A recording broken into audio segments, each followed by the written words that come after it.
Of all things under heaven, to accumulate them is to invite jealousy. To be good is to give birth to demons. This dark philosophical warning comes from one of China's most famous books, The Strange Tales from a Chinese Studio. On the surface, it is the single greatest collection of ghost stories in Chinese history. Its pages are filled with fox spirits, haunted temples, seductive demons, and restless spirits. But that is only on the skin.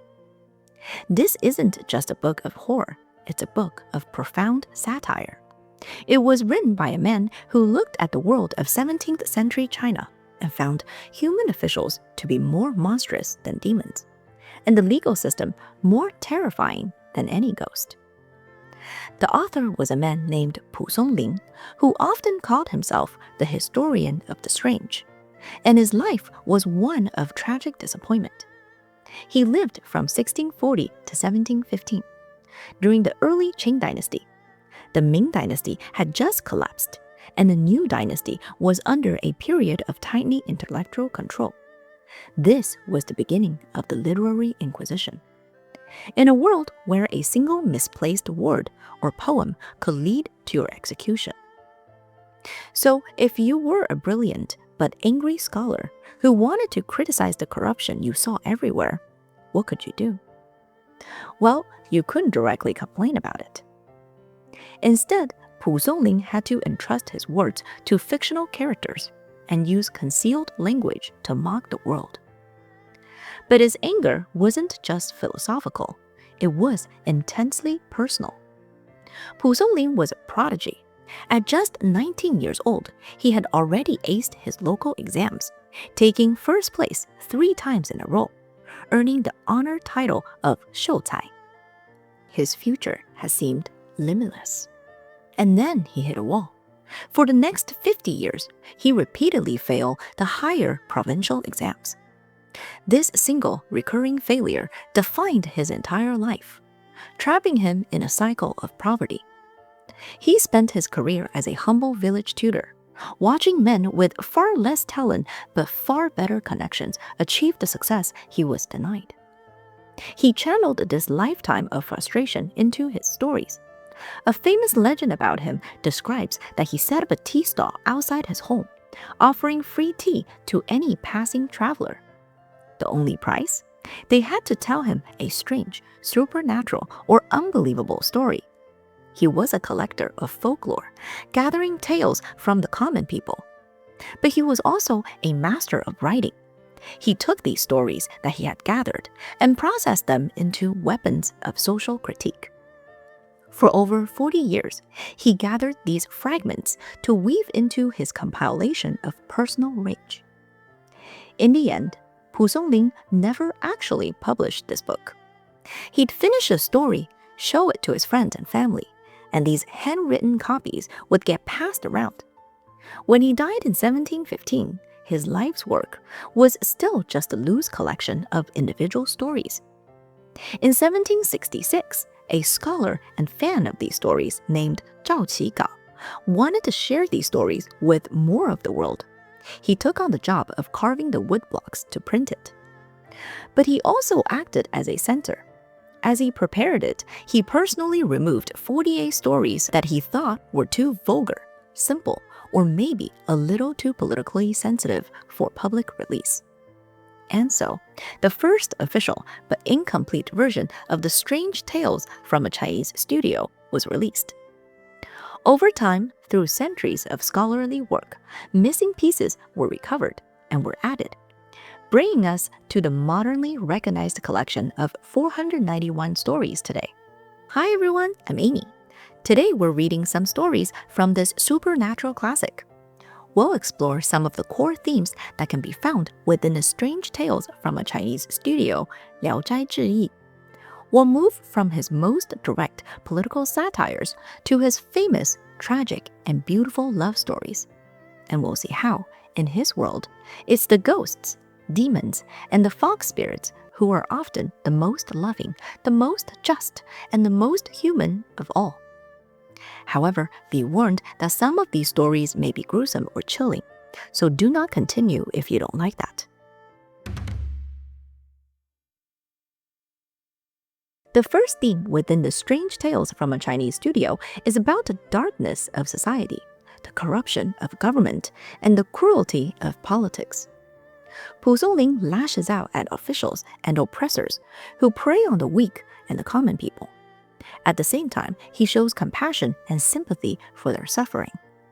Instead of direct criticism, he used the popular belief in the supernatural bureaucracy of the underworld to hold up a mirror to the human one. And in his mirror, the government of the afterlife was just as corrupt. This is the story of Fangping, a terrifying story, but not because of the ghosts, but because of the nightmare of the legal system. Our story begins with a young man, Fangping, whose father, Lian, is on his deathbed. His father cries out that his old, wealthy enemy, Mr. Yang, has died and bribed the runners in the underworld to come and beat him.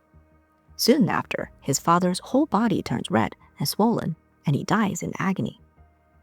Fangping is so heartbroken, he decides he will go to the underworld himself to get justice for his father. His soul leaves his body, and he finds his way to the infernal prison.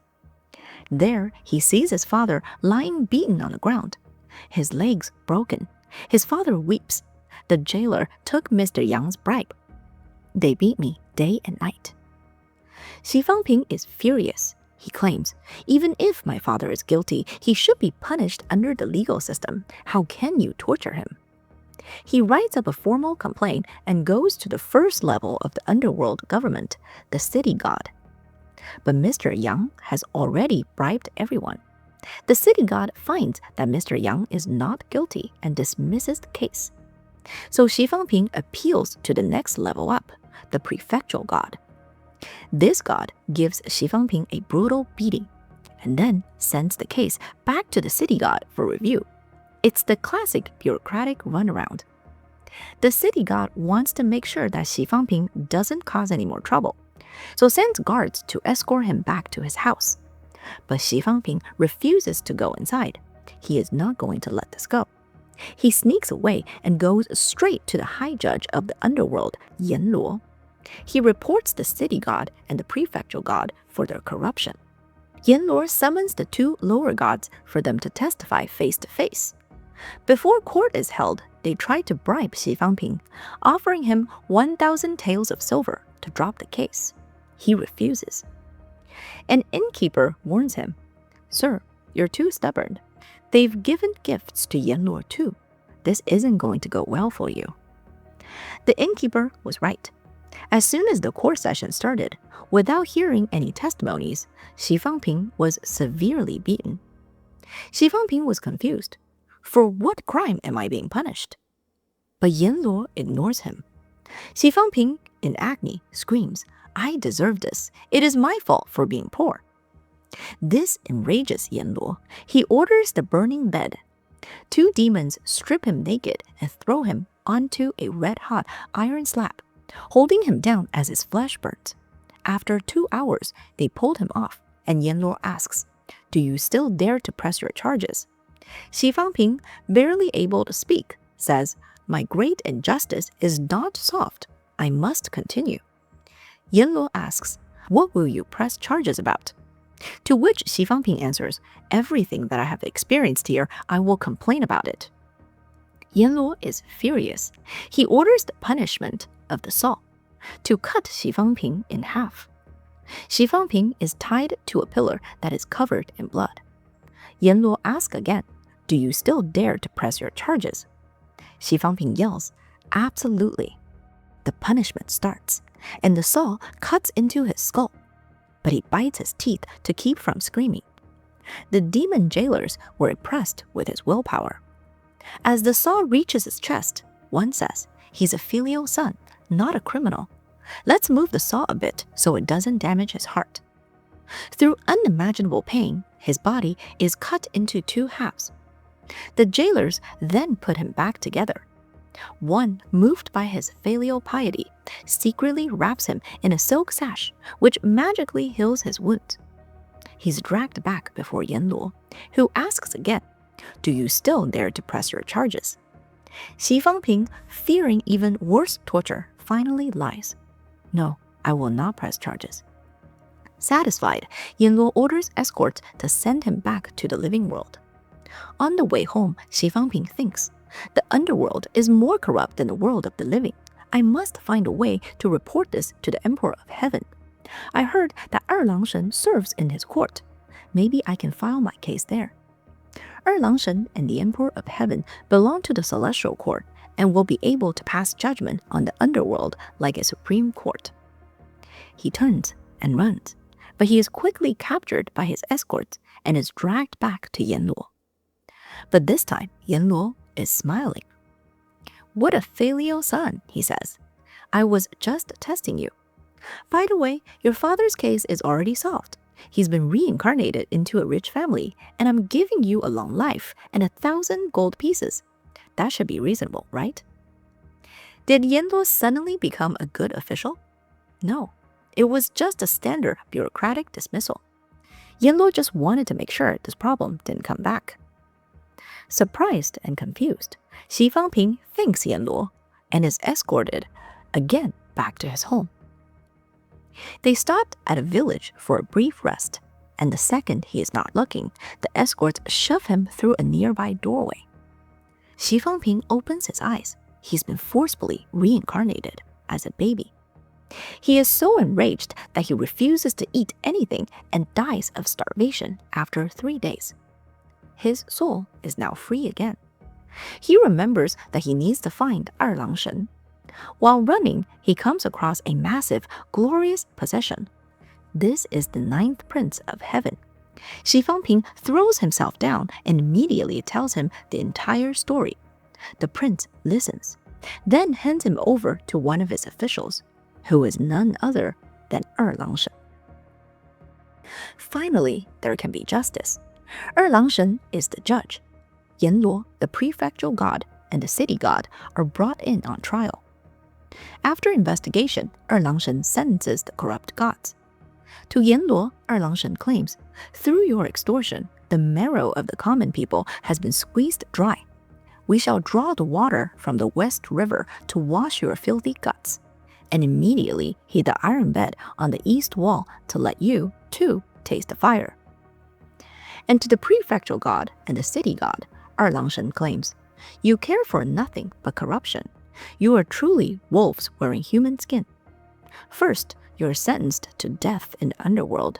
Then we shall strip off your human skin, replace it with the hide of a beast, and have you reincarnated as livestock. Even their guards were punished and sentenced to being thrown into a boiling cauldron. Mr. Yang's family fortune was seized and given to Xi Fangping as a reward and compensation. Xi Fangping and his father are sent home. Xi Fangping wakes up in his own bed, opens his father's coffin, and his father comes back to life, given 36 more years of life. The historian of the strange ends the story by saying, everyone talks about paradise, but nobody really understands it. Nobody really knows why we are born or why we die, let alone what it means to be reborn. But loyalty, filial piety, and willpower are the core of human virtue, to remain true in the face of adversity and suffering.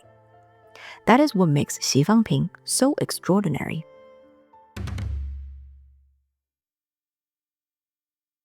If the first theme of Strange Tales from a Chinese Studio is Pu Songling's anger at the state, the second theme is his personal bitterness and his single greatest source of pain, the imperial examination system. In practice, passing the imperial exam is the only way for a commoner to become a government official. To learn more about how the system worked, please see my other video about it, which is linked in the description. In Pu Songling's stories, he attacks it as a corrupt and soul-crushing machine that rewards mediocrity and ignores true talent. And the perfect story for this is called Wenlang, which means the clerk for literature. Our story starts with a scholar named Wang Pingzi, a shoutcai from Shanxi. He travels to Beijing for the imperial exam and rents a room in the Beijing Baoguo Temple, where many scholars are staying. He tries to be polite to his neighbor, a scholar from Zhejiang, who we will call Yu. But Yu is arrogant and he won't even return his greeting. Wang Pingzi gets annoyed and gives up on trying to befriend him.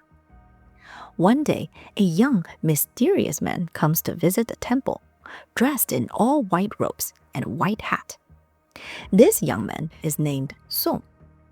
Wang Pingzi approaches him and starts a conversation and is immediately drawn to his wit and cleverness.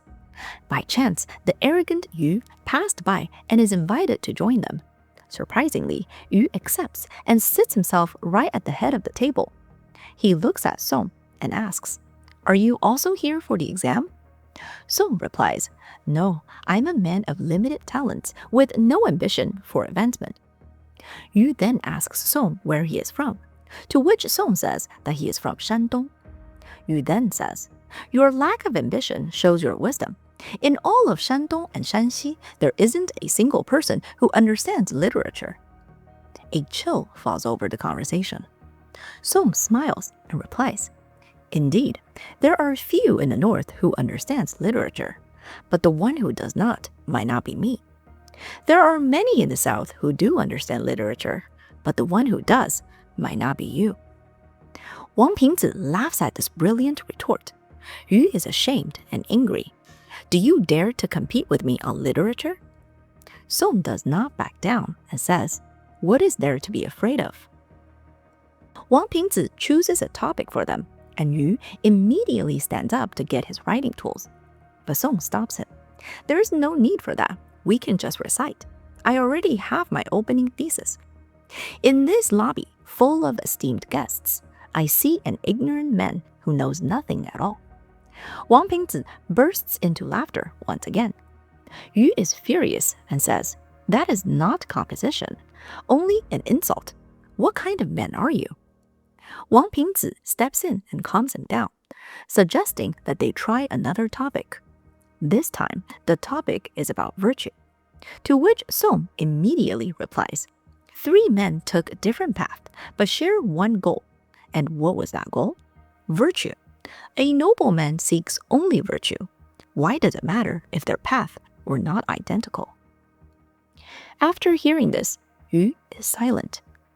After a moment, he finally says, "You do have some talent." And with that, he leaves. From then on, Wang Pingzi and Song became good friends. Wang Pingzi asks Song for help with his writing and starts to treat Song as his teacher. With Song's guidance, his writing improves dramatically. And finally, it's time for the exam. Afterward, Wang Pingzi shows his answer to Song, who praises them. He thinks he finally has a real shot. One day, they're walking through the temple and sees a blind monk selling medicine.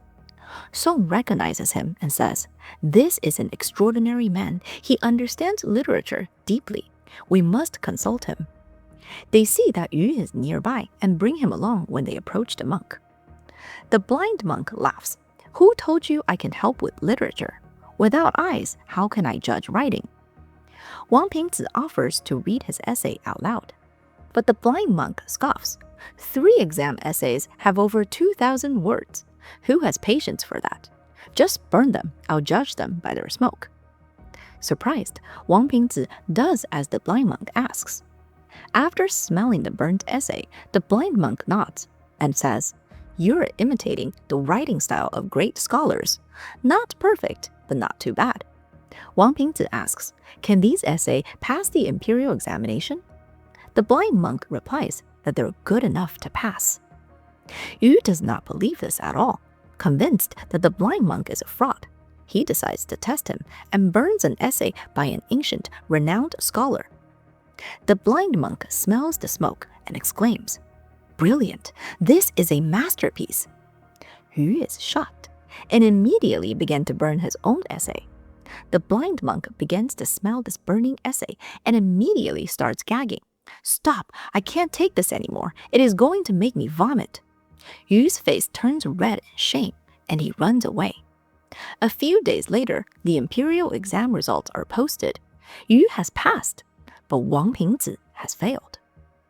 Disappointed, Song and Wang Pingzi go to see the blind monk and tell him the results. The blind monk sighs. "My eyes may be blind, but my nose is good. These examiners are blind even in their noses. Just then, Yu shows up to gloat. Blind monk, what do you say now? The blind monk laughs. I judge writing, not fate. You want to know what really happened? Bring me the essays of the examiners, and I will tell you which one passed you. Song and Wang Pingzi find the essays and burn them for the blind monk to smell. Upon burning the 6th essay, the blind monk suddenly recoils and starts to vomit. That's him. He is your teacher. That must be why he passed you. Furious and ashamed, Yu screams that the monk will regret it and storms off. Song tries to comfort Wang Pingzi, saying, we scholars should never blame others, but must strictly discipline ourselves. By not complaining of others, our virtue grows. Through strict self-discipline, our knowledge deepens. Your current failure is just bad luck. Your writing has already improved greatly. Just keep at it, and your talent will certainly be rewarded. Wang Pingzi is moved by Song's words. He decides to stay in Beijing until next year's exam, so he can continue learning from Song. Wang Pingzi studies hard, and his writing becomes truly profound. And then it's time for the exam again. Song tells Wang Pingzi that if you fail again this time, then it must be fate. Surprisingly, Wang Pingzi doesn't just fail. He's disqualified on some absurd technicality and blamed for violating exam rules. The system didn't even let him sit for the test. It had found a new bureaucratic way to make him fail. Wang Pingzi accepts it calmly, but Song is upset and cries, Heaven envies me. After a life of hardship, now I have dragged down my friend. What a terrible fate. Now it is Wang Pingzi who comforts Song. He tells him, destiny cannot be changed. My own destiny has nothing to do with you. Hearing this, Song wipes his tears and finally confesses the truth. He leans closer, and his face looks more pale than before. I have always wanted to tell you, I am not a living person. I am but a wandering ghost. When I was young, I thought I was talented, but I never passed the exams. I came to Beijing in hopes of sharing my writing, but I was killed in the chaos of a riot. I was lost until I met you. I was hoping that you could succeed where I had failed. Wang Pingzi froze in shock, but quickly realized that Song will not hurt him. He is greatly moved and asks, how have your talents been overlooked for so long? Song explains, last year, the court of the Underworld have already reached out to me about an appointment. Their divine civil office needs a new clerk for literature to manage the literary fate of the world. The role is temporarily being filled by someone deaf, which is why the entire literary world is a mess. After I take this position, I will make sure to fix everything. I delayed my appointment to see you finish your exams, but I can delay it no longer. And now we must part. With that, Song says his goodbye and vanishes, leaving for his new divine post. After returning home, Wang Pingzi studies even more diligently, and just as Song promised, he finally passes the provincial exam, and the next year, the metropolitan exam. But after everything he's been through, he's completely disillusioned. He's seen firsthand that the system is a corrupt joke, run by blind examiners. He's proven his own talent, and more importantly, he's honored the memory of his ghost friend who believed in him. For Wang Pingzi, that's enough. He's proven his point. He had enough of the game. He decides not to pursue any higher positions. Years later in Nanjing, Wang Pingzi comes across Yu again. And here's the final punchline. The arrogant, successful Yu isn't a powerful official. He's just an old man. His temples are gray. All that fire and arrogance is gone, and he's finally learned to be humble and polite. Yu may have won the exam, but he lost at life. The corrupt system just chewed him up and spit him out, leaving him as nothing more than a burnt-out old man. The historian of the strange ends the story by saying, Even though Yu was arrogant and rude, his writing may not have been completely worthless. The real problem is that he was so annoying that nobody could stand him. But let's be honest, if Yu had been a better person, he would have failed, just like Wang Pingzi did. Yu fits right into the system. He is not an exception. He is the rule. How could you think there is only one worthless examiner?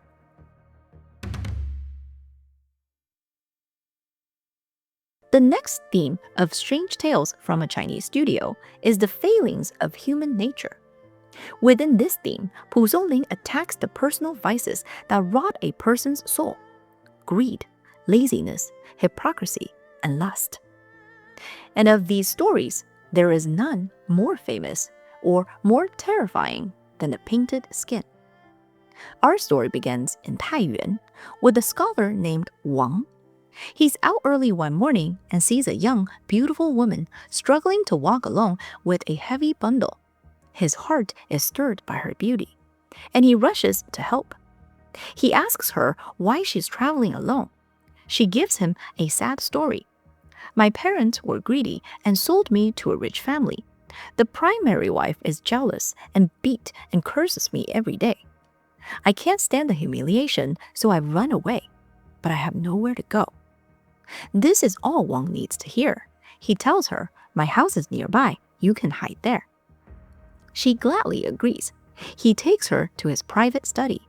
She sees it's empty and says, "This is a good place. If you let me stay here, you must promise to keep it a secret." He promises, and they begin living together in secret. He eventually tells his wife, Chen. She begs her husband to send the girl away, warning him that nothing good can come from this secret. He doesn't listen. One day in the market, Wang runs into a Taoist priest who looks at him in shock. The priest asks him what he has encountered, but Wang denies everything. "You are surrounded by a demonic aura," the priest insists. "How can you say nothing?" Wang argues, and the priest walks away, sighing, "How foolish, a man whose death is at his doorstep, and he doesn't even realize it." Wang is spooked. The priest's words haunt him. He considers the mysterious girl that he had brought home. But then he thinks, "She's so beautiful, how can she be a monster? That priest probably just wants money for an exorcism." He goes back to his study, but the door is bolted from the inside. Well, that's suspicious. He climbs over the wall and peeks into the window. The sight is horrific. There, he sees a hideous demon with a green face and teeth like a saw. It has a full sheet of human skin spread on the bed and is painting it with a brush. After finishing, the demon lifts the skin up, drapes it over its body, and in an instant, it transforms into the beautiful woman. Wang is so terrified he can barely move. He crawls away quickly and runs to find the priest.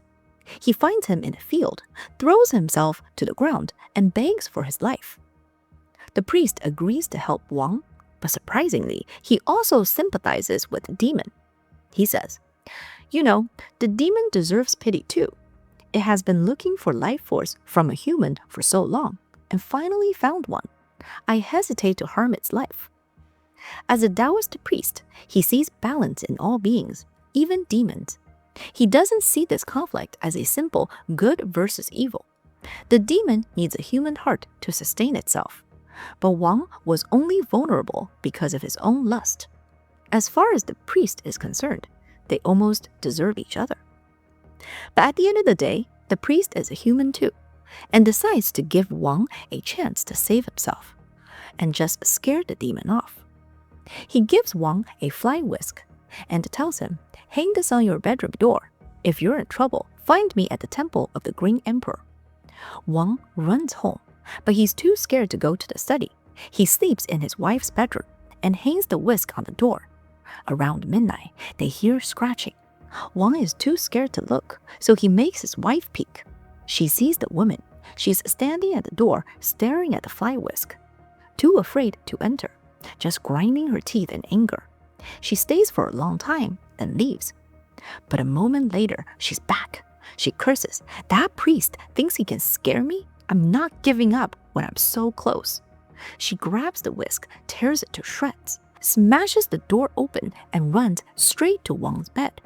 She rips open his chest and pulls his heart out with her hands. The demon flees.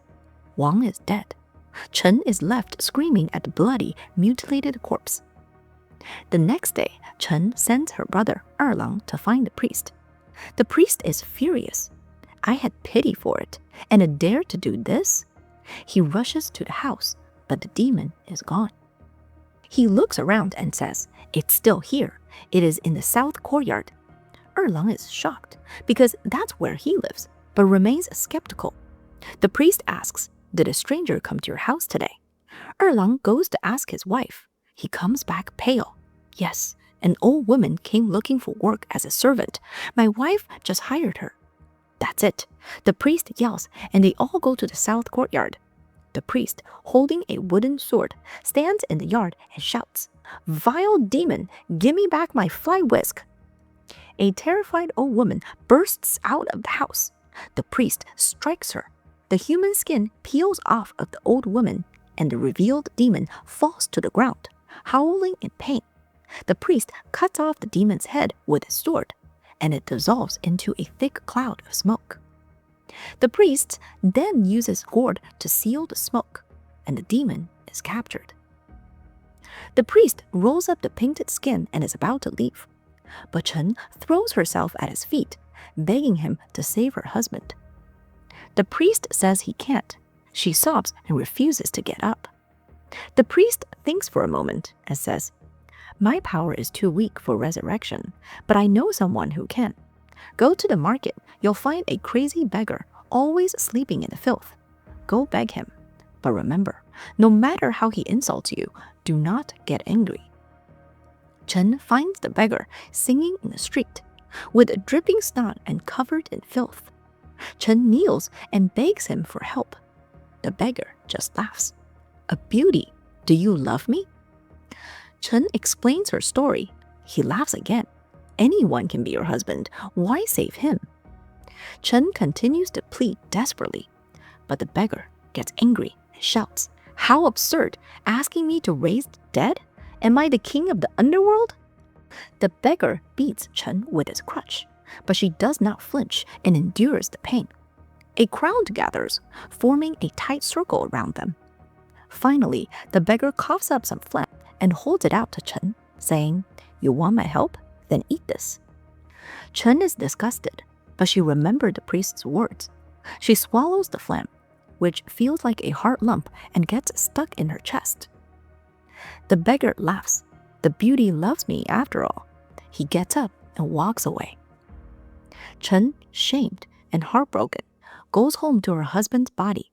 She's overwhelmed by the horror, the grief, and the disgusting humiliation of what she just did. She sobs as she tries to put her husband's organs back into his chest. As she's crying, she suddenly feels the lump in her chest rise. She chokes and vomits, and something drops from her mouth, right into Wang's open chest. She looks closer. It's a living human heart. It's vibrant and red. It's already beating, and it's surrounded by warm steam. Stunned, she shoves her husband's chest together, holding it shut as she binds it tightly with a silk sash. She touches his body. It's getting warm. By midnight, he has a pulse. By morning, he's alive. He wakes up and says, "I was in a daze, like a dream. My stomach just feels a little sore." The historian of the strange ends the story by saying, "How stupid people are. They mistake demons for beauties. How foolish people are. They dismiss warnings as nonsense." Lust is a beautiful demon that wears a painted skin. It will charm you, and then it will rip out your heart. Salvation, on the other hand, is a filthy beggar who will humiliate you, mock you, and force you to swallow a disgusting truth. True virtue is often hidden in what appears repulsive, while mortal danger is disguised as perfect beauty. This is the justice of heaven, but the foolish do not realize it. How sad.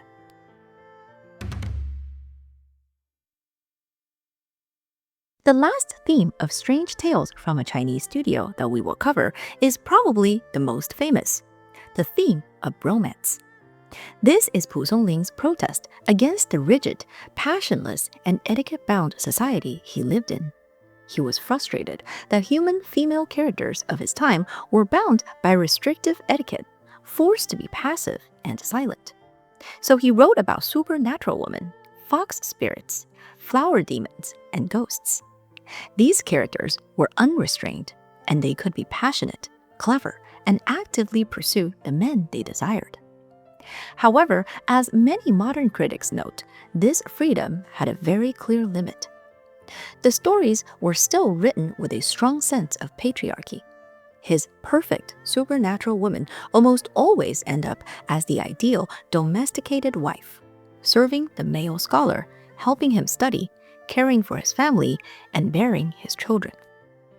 Today, we will read the most iconic story of this theme, the story that inspired the legendary Chinese ghost story film series, Nie Xiaoqian. Our story begins with a scholar named Ning Caichen. He is honorable and holds himself to strict moral principles. He often tells people, "I have never looked twice at a woman." He travels to Jinhua for the imperial examination and finds lodging in a temple north of the city. The temple is grand but deserted, overgrown with weeds taller than a man. The monks' cells are empty, except for one small room on the south side with a new lock. Ning Caichen loves the tranquility and decides to stay, waiting for the monks to return. As dusk falls, another scholar arrives and unlocks the south room. Ning Caichen introduces himself and asks for lodging.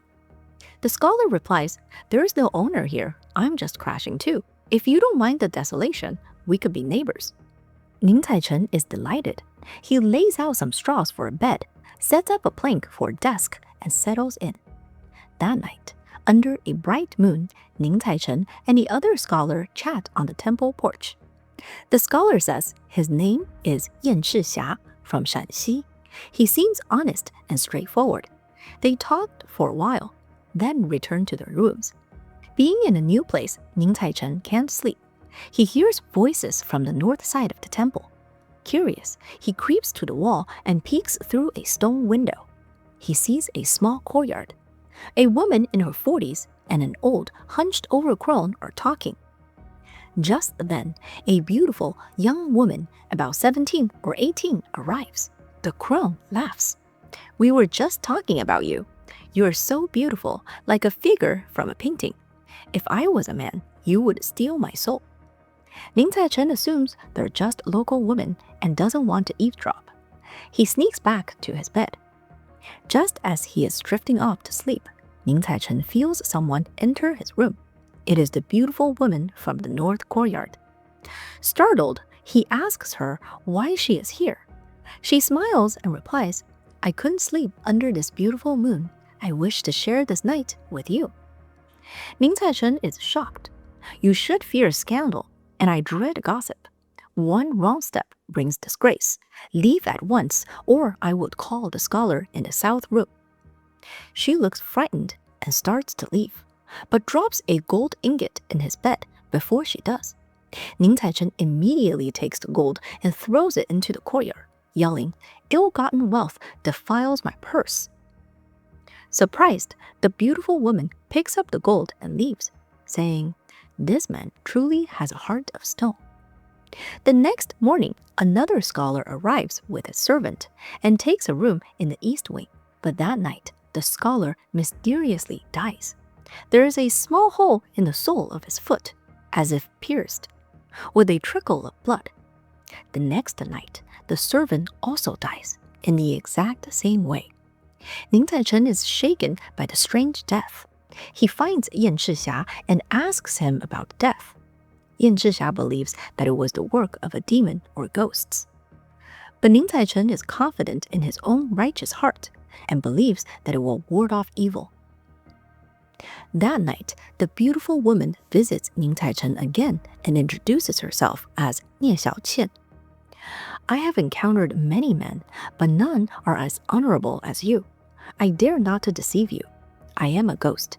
I died when I was 18 years old and am forced by a demon to do shameful things. When I'm intimate with a man, I pierce their feet and drain their blood. If a man takes my gold, it will reveal itself as demon bone and sever their heart and liver. I take advantage of the common desires of men. But I do not want to hurt you, and I fear the demons will come for you next. Ning Caichen is terrified and begs her for help. She tells him, stay with Yan Zhixia. He is an extraordinary man, and I cannot go near him. Be careful tomorrow. Ning Caichen thanks her, and she tells him, I am drowning in a sea of suffering with no shore. You are righteous and can save me. Please find my bones under a white poplar tree and bury them in a peaceful resting place. The next day, Ning Caichen invites Yan Zhixia over to his room, determined to keep him close. He insists they share a room that night.